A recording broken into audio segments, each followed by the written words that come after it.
A major update in an I-Team investigation that you first saw here a year ago. The residents of Fairway Oaks have filed a class action lawsuit.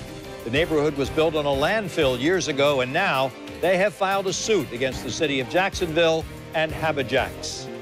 And this is the view of the Fairway Oaks subdivision from Sky 4. It was built by Habijax 16 years ago. Residents have been begging the city for help for the past decade after their homes' foundations began splitting and sinking. The attorney who filed the lawsuit spoke with Channel 4's Francesca Amaker. And Francesca, this is big news for those long-suffering residents.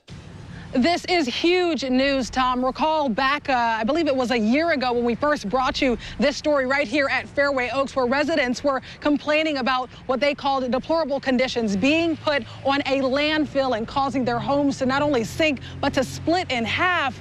But just last week, we got wind that there was a lawsuit, and I was able to speak with the attorney that just filed it. Now, let's just go ahead and break that lawsuit down for you here. Now, count one states that there was a breach of contract against Habijax, and that section states that the residents were sold properties that were built on a former city dump and that those homes are not habitable. That count also states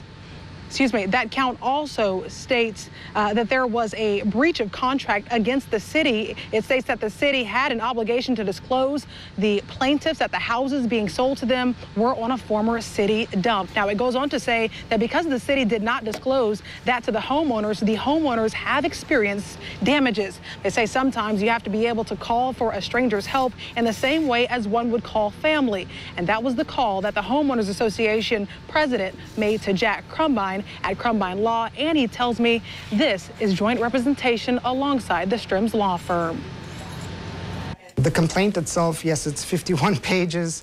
It is a complaint that fundamentally involves breach of contract, negligence, and various other counts, including misrepresentation. And there are many more counts, including violation of building codes and even common law fraud. Coming up at 11 o'clock, we'll be digging deeper, looking further at that lawsuit that has multiple counts. That'll be all new at 11 o'clock.